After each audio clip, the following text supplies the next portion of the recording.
శాసించి ముందుకు తీసుకెళ్ళినటువంటి ఘనాపాటి, ఎన్నో సంఘాలకు విప్లవ అభ్యుదయ సంఘాలకు అధ్యక్షులుగా ఉండి ప్రతి ఒక్కరిలోనూ కూడా తన రచనలతోని కవిత్వంతోని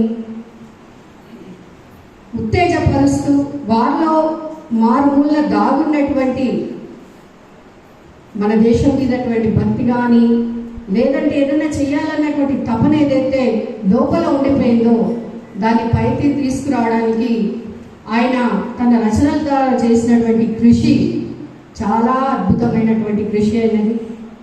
అలాంటి మహాకవి శ్రీ శ్రీరంగం శ్రీనివాసరావు గారి వర్ధంతి సందర్భంగా ఈరోజు ఆ పేరున ఒక కమిటీ నిర్వహించుకొని మరి ఈరోజు ఈ కార్యక్రమాన్ని చేపట్టినందుకు ముందుగా అందరికీ కూడా నేను మనస్ఫూర్తిగా ధన్యవాదాలు అభినందనలు తెలియజేస్తా ఉన్నాను. ఎందుకంటే ఈ రోజుల్లో అసలు కవులకే ఆదరణ కవిత్వానికి కానీ సాహిత్య రంగానికి కానీ కళలకు కానీ కవులకు కానీ కళాకారులకు కానీ ముందటంత ఆదరణ లేదు. ఇప్పుడు కళా పోషకులు లేరు, కవి పోషకులు ఎవరు ఉండట్లేదు. కాబట్టి మరి ఆదరణ తగ్గుతూ వస్తున్న సమయంలో ఇప్పుడు ఈ వర్ధంతి నిర్వహణ కమిటీ వేసుకొని మరి శ్రీశ్రీ గారి యొక్క ఈ కార్యక్రమాన్ని చేపట్టాలి అని ఒక మంచి ఆలోచనతో అధ్యక్షులు సిప్పలింగం అన్నగారు ఈ కార్యక్రమాన్ని ఏర్పాటు చేయడం నిజంగా చాలా అభినందించదగినటువంటి విషయం. ఈ రోజుల్లో ఇది చాలా అవసరం కూడా. మరి ఈ కార్యక్రమంలో అధ్యక్షులు సిప్పలింగం అన్నగారు, అలాగే వేదిక మీద ఉన్నటువంటి పెద్దలు, ముఖ్యంగా ప్రొఫెసర్ కాశల్ సార్ గారు, అందరికీ ఎదురుగా ఉన్నటువంటి కవితలందరికీ కూడా పేరు పేరున నమస్కారం తెలియజేస్తూ, నేను ఏదో నాకు తెలిసింది చెప్దామని వచ్చాను కానీ ఇప్పుడు నా నోటి నుంచి మాట రావట్లేదు.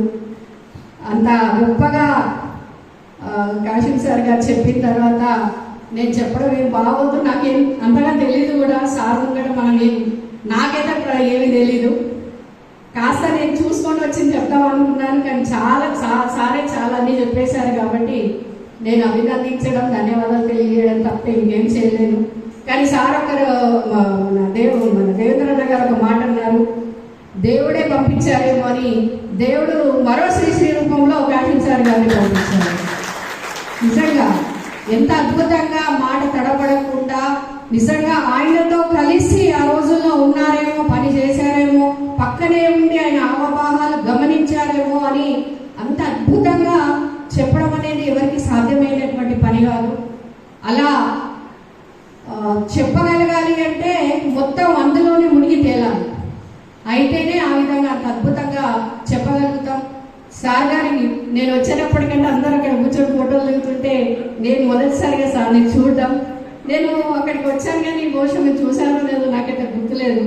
ఈరోజు మీ స్పీచ్ వినడం ఫస్ట్ సార్ మిమ్మల్ని చూడడం అంటే వాళ్ళు అలా దిగుతున్నారంటే నిజంగా నాకు ఇప్పుడు అనిపించింది అంత మహానుభావులు కాబట్టి అందరు ఫోటోలు దిగుతున్నారు. నేను కూడా ఫోటో దిగుతాను సార్, నాకు కూడా ఒకటి ఇవ్వండి. చాలా అద్భుతంగా అంటే చాలా చాలా అద్భుతంగా చెప్పారు సార్. నిజంగానే శ్రీశ్రీ గారిని కళ్ళకు కట్టినట్టుగా ఆయన ఏ విధంగా అయితే అనుకున్నారో, సమాజంలో ఏ మార్పులు తేవాలనుకున్నారో, ఎలాంటి విప్లవాత్మకమైన చర్యలు చేపట్టాలని అనుకున్నారో, ఆయన కవితల ద్వారా రచనల ద్వారా చెప్పాలనుకున్నారో, నిజంగా అవి చాలా అద్భుతంగా మీరు తెలియజేశారు. మరి అందరూ చెప్పినట్టుగానే అవి చాలా ఇప్పుడు సమాజంలో అవసరంగా ఉన్నాయి. సమాజంలో అలాంటి మార్పులు రాకపోతే రేపటి రోజు ఇప్పటికే మహిళలు, యువత అందరూ కూడా చాలా మటుకి వేరే ట్రాక్లో వెళ్ళిపోవడం జరుగుతూ ఉంది, ముఖ్యంగా యువత అనేది. అలాంటి యువతకి మనం మంచి మార్గంలో తెచ్చుకోవాలి. ఇప్పుడు ఇంతకుముందు చెప్పినట్టుగా టీవీ సీరియల్లకు అంకితం అయిపోవడం, భాష సరిగ్గా రాకపోవడం, మెయిన్గా పెద్దలకు ఇచ్చే గౌరవం తెలీదు, పెద్దలతో ఎలా మాట్లాడో తెలీదు. ఆ వర్డ్, ఆ భాష ఏదైతే ఉందో ఆ వర్డ్ కూడా చాలా సరైనటువంటి లాంగ్వేజ్ కూడా సరిగ్గా రాకుండా పోయింది. ఆ టెక్నాలజీ అంటే ఒక టెక్నాలజీ పరంగా తప్పు పట్టని అవసరం లేదు. టెక్నాలజీ ఒకందుకు మంచిదైనప్పటికీ దాని ముసుగులో మన సాంప్రదాయాలు, మన సాహిత్యము, మన కళ అన్నీ కూడా పక్కకు వెళ్ళిపోతా ఉన్నాయి, పక్కదారిలోకి వెళ్ళిపోతా ఉన్నాయి. దాన్ని ఈ రంగంలో సరైన వాటిలో నడుస్తుంటే టెక్నాలజీని కూడా ఇంప్రూవ్ చేసుకోవాలి. అలా వేరే దేశాలు, ముఖ్యంగా చైనా లాంటి వాళ్ళ దేశాలు వాళ్ళ సాహిత్యాన్ని, వాళ్ళ కళలను బతికించుకుంటూనే టెక్నాలజీని అన్నింటిలో మీ అందరూ కూడా తెలుసు, టెక్నాలజీలో నంబర్ 1 అంటే చైనా పేరే చెప్తారు. మరి వాళ్ళ సాహిత్యాన్ని పోగొట్టుకోరు, వాళ్ళ సంప్రదాయాలను పోగొట్టుకోరు. వాళ్ళ పెద్దలు ఎక్కడైనా కనబడండి, వాళ్ళు కిందికి వంగి చేసే వరకు కూడా వాళ్ళు వెళ్ళరు. అలాంటి గొప్ప సంప్రదాయాలను పాటిస్తూనే టెక్నాలజీ రంగంలో ముందుకెళ్తా ఉన్నారు. కానీ మన దగ్గర మాత్రం అది పెరుగుతుందని చెప్పేసి దాని ముసుగులో మనము పక్కదారిన వెళ్తా ఉన్నాం. మనం ముఖ్యంగా మన యూత్ని తప్పుపడదామా అంటే ముందు మన తల్లిదండ్రులకు తెలిసి ఉండాలి, పెద్దలకు తెలిసి ఉండాలి. మనం అందరం కలిసి భోజనం చేద్దాం, మనం అందరం కలిసి ఒక గంట మాట్లాడుకుందాం. పెద్దలంటే ఇలా ఉంటారు. మనందరి మధ్యలో కూడా బంధుత్వాలు కూడా తగ్గిపోయారు. ఏదన్నా ఉందంటే వాట్సాప్లో చాట్ చేసుకోవడం, లేదా ఫోన్లో మాట్లాడుకోవడం, ఉత్తరాలు పోయినాయి, రాయడం పోయింది, అన్నీ కూడా దూరం పోయాయి. ప్రజల మధ్యలో బంధుత్వాల మధ్య అన్నింటిలో కూడా దూరాలనేవి బాగా పెరిగిపోయాయి. మరి ఇలాంటివే దూరాలు పెరిగిపోయినప్పుడు ఈ సాహిత్యాన్ని, కళలను ఎవరు పట్టించుకుంటారు? అంత సమయం దగ్గర ఉంది. అది ఒక క్వశ్చన్ దగ్గర ఆగిపోతా ఉన్నాయి ఇలాంటి కార్యక్రమాలన్నీ కూడా. మొన్నటి వరకు బీఆర్ఎస్ ప్రభుత్వం ఉన్నప్పుడు మాజీ ముఖ్యమంత్రి కేసీఆర్ గారు మాత్రం కొన్ని చక్కటి కార్యక్రమాలు ఏర్పాటు చేశారు. ఆయన అంతరించిపోతున్నటువంటి కళలను, ఈ పోషించాలి, వాళ్ళందరినీ కూడా పైకి తేవాలని చాలా చక్కటి కార్యక్రమాలు ఆయన తీసుకురావడం జరిగింది.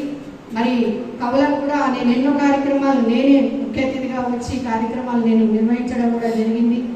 అలాంటి ఇప్పుడున్న ప్రభుత్వం కూడా అలాగే అందరినీ కూడా గౌరవిస్తూ, ఆదరిస్తూ, మరి వీటన్నింటికి కూడా ప్రోత్సాహన కల్పిస్తూ ముందుకు తీసుకెళ్లాల్సిందిగా ఇప్పుడున్న ప్రభుత్వాన్ని కూడా నేను కోరుకుంటా ఉన్నాను. ఇప్పుడు నేను అదే సాయిబాబుని అడిగితే ఇది మేము మా సొంతంగా నిర్వహిస్తుంది, అధికారికంగా కాదని చెప్పారు. మరి ఇలాంటి గొప్ప కవులను, గొప్ప వాళ్ళందరినీ కూడా ఆదరిస్తూ ఇప్పుడు పివి నరసింహారావు గారి శతాబ్ది ఉత్సవాలు 1 సంవత్సరం పాటుగా కేసీఆర్ గారు నిర్వహించారు. చాలా అద్భుతమైనటువంటి కార్యక్రమాలు చేశారు. అలాంటి అంటే ఆయన ఒక గొప్ప నాయకుడు, పొలిటీషియనే కాకుండా ఆయన గొప్ప రచయిత, 14 భాషలు అవలీలగా మాట్లాడే వ్యక్తి. అలాంటి వారిని మనం గౌరవించుకోవాలని 1 సంవత్సరం పాటుగా ఆయన కార్యక్రమాలు నిర్వహించడం జరిగింది. మరి అంతకన్నా గొప్ప మహనీయులు శ్రీశ్రీ గారు.